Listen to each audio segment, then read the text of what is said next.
ओम नमः शिवाय। ये सिद्धकुटी ठसका ज़िला हरिद्वार में तहसील रुड़की में स्थान है, जो एक प्राचीन कुटी है। यहाँ पर सिद्धों का वास है, ऐसा मैंने और भी महान पुरुषों के मुख से सुना है। और ये माता भगवती की जो आप मंदिर की गुरुजी झंडा देख रहे, ध्वजा, इसमें जो मूर्ति है माई की, बिल्कुल साक्षात बोलती है ऐसा लगता है, क्योंकि अखंड ज्योत है वहाँ पर, एक वायुमंडल है। और इस कुटिया की खास बात यह है, यहाँ कई पंचवटी है। यहाँ महाराज जी, ये दर्शनगिरी जी गुरुजी के शिष्य, अभी जो अपनी सेना को, भक्तों को लेकर के, यहाँ कोई ना कोई भक्त अपना काम छोड़ करके गुरु की सेवा करके न आ जाते हैं बाहर से भी। इसकी यही सिद्ध कुटी की महिमा है कि सब स्वेच्छा से सेवा करके जाते हैं, निस्वार्थ भाव से।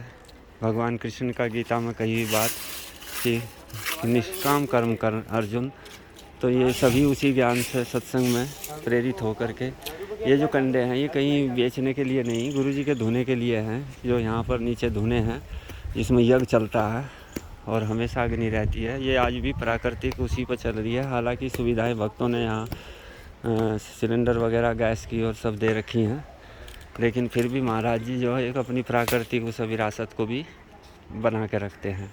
ये इस आश्रम में एक बार एक बंगाल के संत आए थे, जो मेरे साथ एयरफोर्स के लाइफ में मुझे मिले थे। उन्होंने घुसते ही कहा कि ये तो पंचवटी है, यानी कि यहाँ पर बहुत सारे कई पंचवटी हैं। उसने ऐसा कहा, बोले यहाँ पर कई 5 रसायन वृक्ष जहाँ होते हैं वहाँ पंचवटी हो जाती है, यहाँ तो कहीं पंचवटी है। दूसरी बात है कि इन वृक्षों के ऊपर, क्योंकि वह पुरुष ऐसा था जिसका थर्ड आई खुला हुआ था, ऑल ओवर इंडिया में नामी था, फेमस थे वो उस टाइम।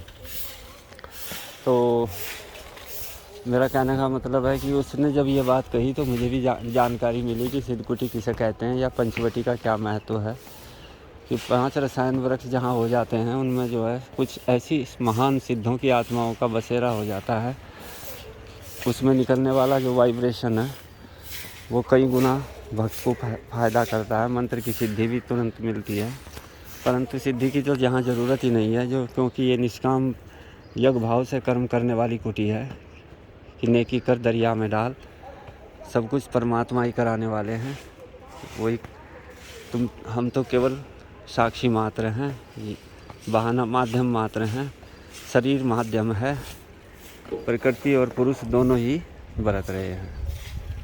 अर्थात आगे की बातें फिर करूँगा, फ़िलहाल यही बहुत है कि मैं ऊपर से इसका फ़ोटो लिया। मैं इन भक्तों के इस स्वप्रयास बिना निष्काम भाव के, और महात्मा जी का भी, दर्शनगिरी जी का, महाराज जी नीचे जो है समाधि में है, वह अभी ध्यान में है मतलब।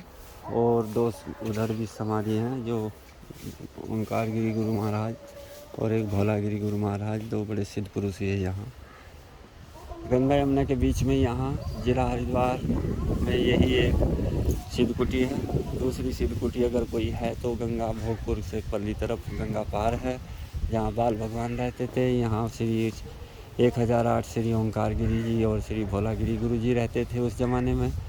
आज यहाँ श्री बुद्धगिरी महाराज जी 1008 श्री बुद्धगिरी महाराज जी रहते हैं। यहाँ हमेशा भंडारा चलता रहता है, ऐसा भंडारा जो अखंडी कहेंगे हम। संत का भंडारा तो अखंडी होता है। देखो फल भी यहाँ खूब बरसते हैं और फूल भी बहुत हैं। अच्छा, इसी के साथ जय ओम परमात्मा सदाशिव की, समस्त संतों की, सिद्धों की और इन भक्तों की भी जय जयकार, जो कहीं कहीं से आ करके अपना श्रम दे रहे हैं भगवान के कार्य में निस्वार्थ भाव से। जय श्री शंकर।